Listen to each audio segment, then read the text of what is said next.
Night renderings can be extremely difficult to do as a beginner. So in this video, I'm going to show you my workflow on how I create my own night renderings, just like these images. So I'm going to break down the project and explain all the steps to bring me to this point. So let's get right into it. So I'm going to open up my D5 render file. I've got it right here. And there's actually a lot of like prep that goes into a night rendering. And what I mean by that is you can't just like change the time of day to be dark and then call it a day, no pun intended. There's actually a lot that goes into it, especially on the lighting side. And now we need to remember there's two sides of lighting.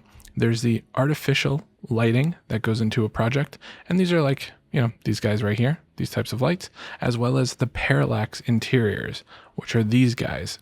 So these parallax interiors, they can be found under model and then interior parallax. And these are actually really handy because they mimic, rooms and depth and everything. So if I fly up to it, you see how it kind of like moves with the camera. You can play with the intensity. So these are like your best friends when it comes to architecture because you don't need to model interiors. These are actually just fake. So if you've never seen them in action, watch this. If I fly through this building right now, you see how I've got like this room, it looks like it's lit. I fly through it, it's dark. Well, that's the beauty of the parallax. So we've got the artificial side, and then we've got the natural side, which is kind of just like the moon. A little bit of the moon, a little bit of the HDRI kind of lighting up the space. So now that we talked about the lighting, it's also the models. So here we've got a bunch of cars, we've got a bunch of people, we want it to feel like an active nightscape.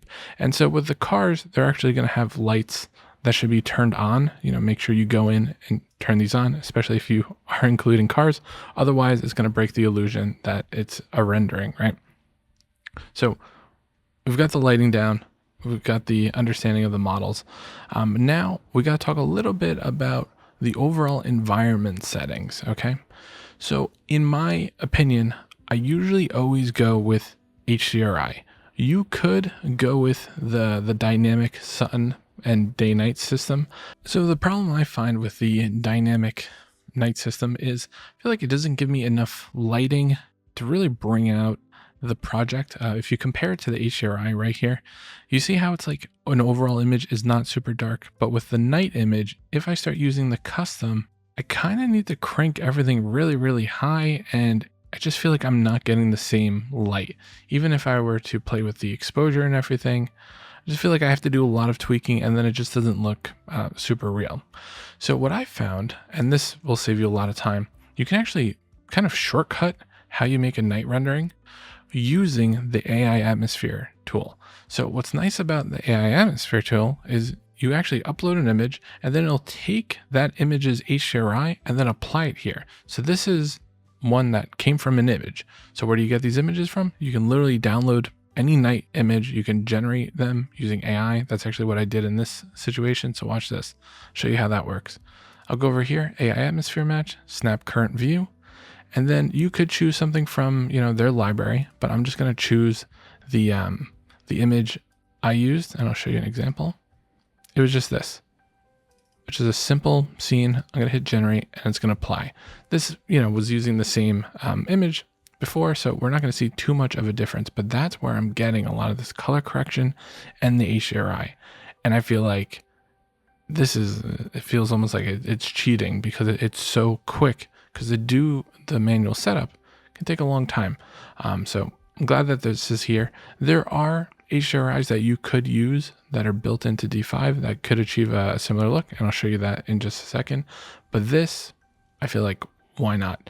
And then crank up the strength, and now you've got the blue from the sky, you've got the HDRI. So I'm just going to save that.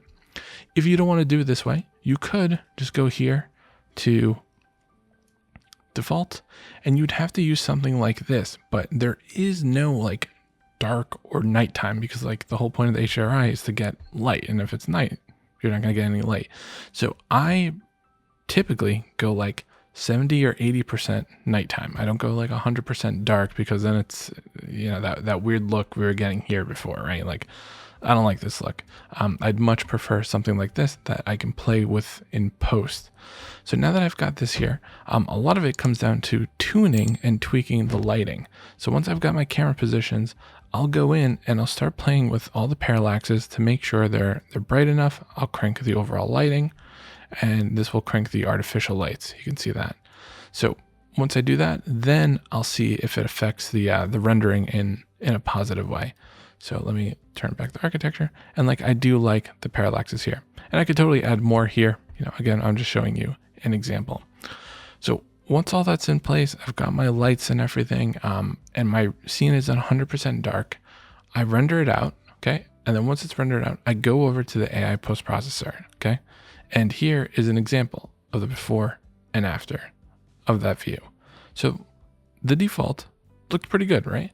But the AI post-processor, it gives it that extra flair that I feel like really evens out the lighting, and it looks really good.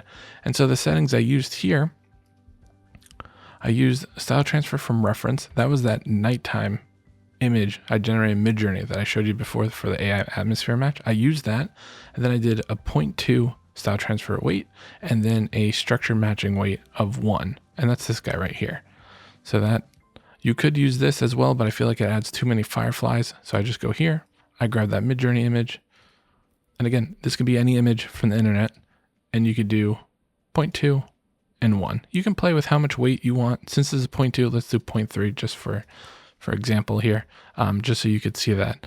But that is the bulk of the work. And then once that comes out, then I'll bring it into Photoshop. But before I do that, I just want to show you what the that firefly version looks. That's the night version. This is what I mean. Like, it adds these little things here. It's nice, it's cute, it's just a little much, and I think it makes the image look a little too blue, which isn't really my aesthetic right now. So once I get the image out, then I bring it over to Photoshop and I do some minor adjustments. And when I say minor, I literally mean minor. This is like the output, and then this is what I did with Photoshop. Keep it really, really light. So what I do, just to kind of replicate this, is I go ahead and I use camera raw filter. So I go over here, and if you haven't used this before, it's amazing. It's like every single light setting in one spot. You can play with highlights, contrast, you can play with coloring, clarity. It's pretty amazing. Like, look at that. Like, I'm controlling the highlights, so I can darken that if I want. Or I could go, an extra step to kind of speed this up and just use a preset. And the presets are pretty nice because it just applies almost like a filter on top. So if I use something like that, I can play with the strength if I wanted. But you can see I'm keeping it really, really subtle. And all these presets do affect the settings in here, so you can go in there and play with it. But all it's doing is it's adding some contrast. It's playing with the highlights, so it's a little bit darker. It's playing with the whites and the blacks, so you can see what's going on there.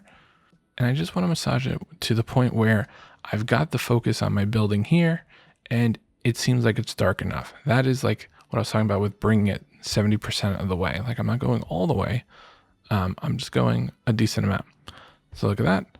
And what I'll do, if I want, I can play with my brightness and my contrast. And then this is just an adjustment layer that I'm getting from here.